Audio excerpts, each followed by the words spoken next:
What's up, Fired Up Wealth community? Eric here, Mr. Fired Up Wealth, and I want to talk to you today about the stock market and a couple different things. I hope you had a great holiday weekend. I posted a few things on Twitter, got some interesting feedback, and I wanted to share my thoughts with you here today.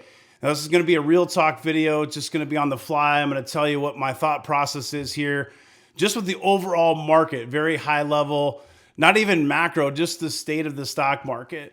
Now, the tweet that I posted on Twitter was talking about how if you tried to time the market, you missed the best days. And of course, with stats, you can twist stats however you want to kind of prove your own thesis or your own agenda.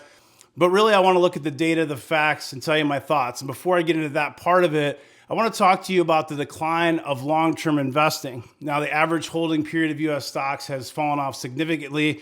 I'm reading this book again, guys. And if you haven't read it, Peter Lynch, One Up on Wall Street. It's, in my opinion, it's the best financial book that you can find anywhere. And it's been written, it was written a long time ago, but it's still very relevant. And what's interesting about this newer edition is he's talking about the late 1990s and basically the dot-com bubble before it happened, talking about valuations and how he missed a lot of those bagger stocks, but he wasn't buying them simply just because the stock was going up every day. Now, what's interesting in that book is Lynch talks about how the introduction of new technology from the internet was bringing in more day traders and making it harder and harder as a long-term investor because we have a lot more noise. We're overloaded with information. And I would argue easily that today in 2022, 2023, we have more information at our fingertips than ever, even, of course, way more than back in the late 1990s when the internet was really in its infancy. And so what you have is you have social media, TV, you've got all of this information. You know, it's like the weather.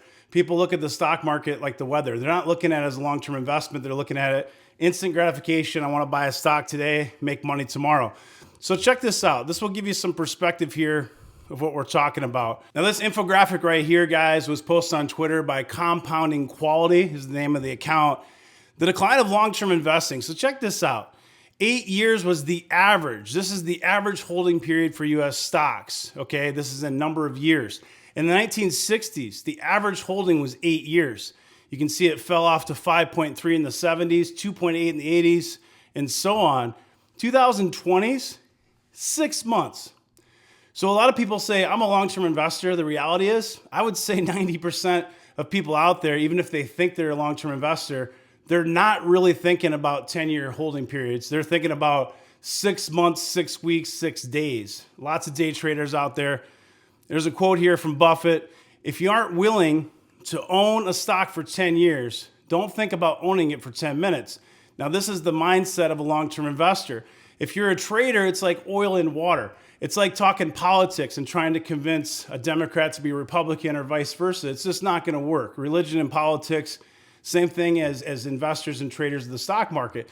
But there's more and more traders and less true long-term investors. Now, this is a quick article, and I posted this link on Twitter as well as an infographic and basically a quote from this. And this is from Hartford Funds, and it talks about how timing the market's basically impossible.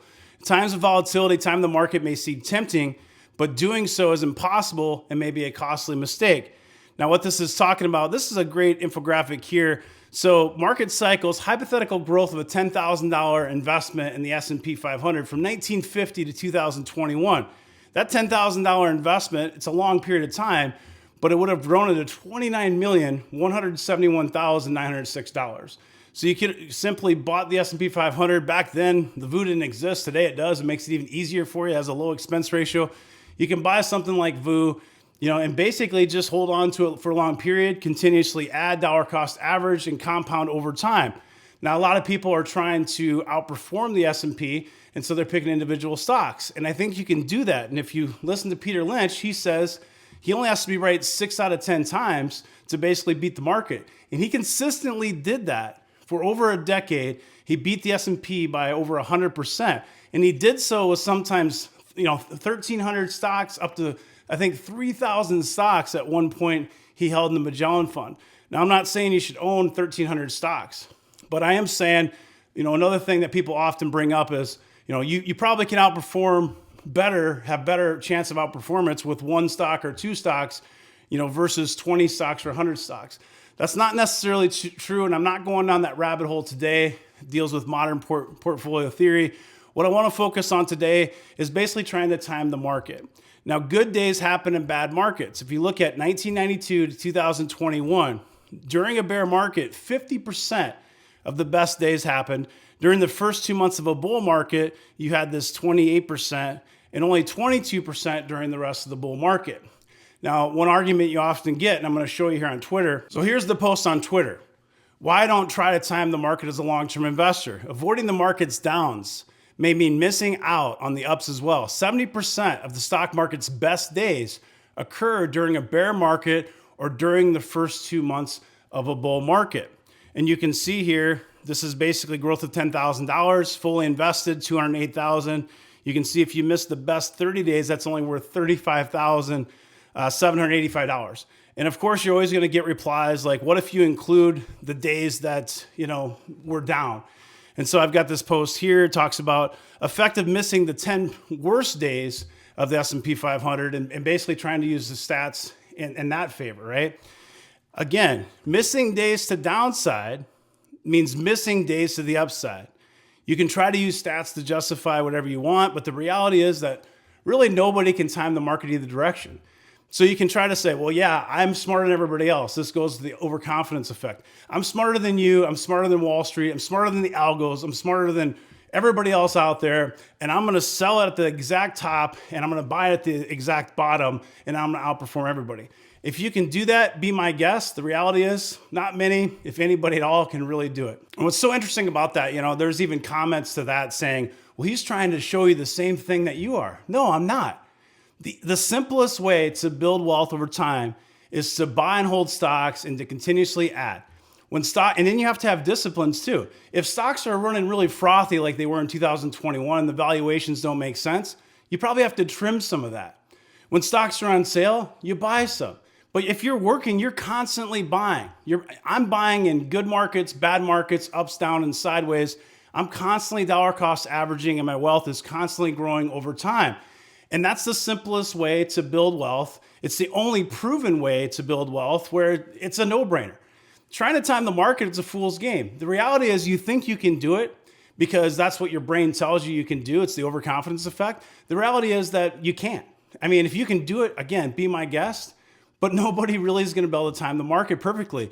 Nobody knows what's going to happen for sure tomorrow, 6 months from now, a year from now. You don't really know. But what you do know is that historically, over time, the market's going to be worth more. Now, if you buy crappy stocks, of course, that doesn't mean they're going to recover. We're talking about S&P 500 and buying the index and buying quality companies. They're going to be worth more over time, especially the index itself, because the index self-manages itself by replacing companies, and it's kind of managing it for you. It's passive investing. Now, you can outperform the market by buying individual stocks, but you have to buy the right stocks, and you're not going to be right every time. Again, Lynch, 6 out of 10, you can still outperform. The point is here, though, if you're buying quality, you're consistently buying, you're holding through ups and downs, and you're adding, you're going to win over time if you're picking the right stocks or if you're investing in something like the S&P 500. You can take the risk and gamble to try to sell the tops and buy the bottoms. That's trading and not investing.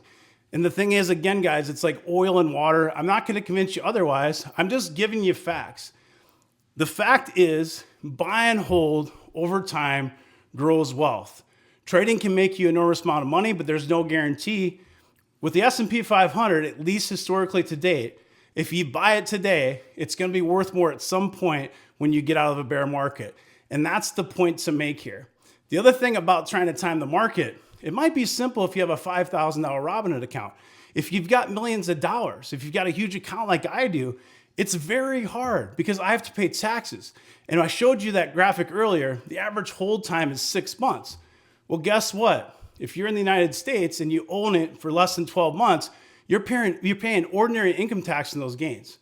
Okay, so you're going to pay whatever your tax bracket is. If you're in a state like California, that can add up very quickly.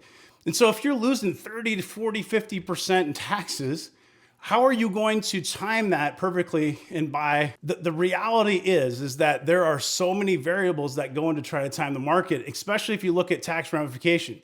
And if you're a sophisticated investor and you understand all those risks It's very, very hard to do. If you have a small account, maybe you can be more agile in and out, but it's very hard to just liquidate a portfolio. And I'm not saying that you shouldn't trim when stocks get frothy like in 2021. I'm just saying it's really hard to liquidate a $2 million portfolio, go to cash, and try to wait and perfectly time the bottom. That's nearly impossible, and nobody can really do it. And that's my point here, guys. Now, this video is sponsored by The Motley Fool. And if you'd like to see the 10 best stocks to buy now, visit fool.com/firedupwealth.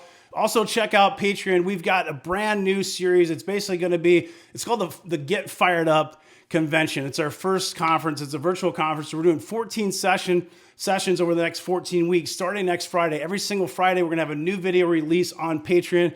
So check that out. You can check it out at patreon.com/firedupwealth.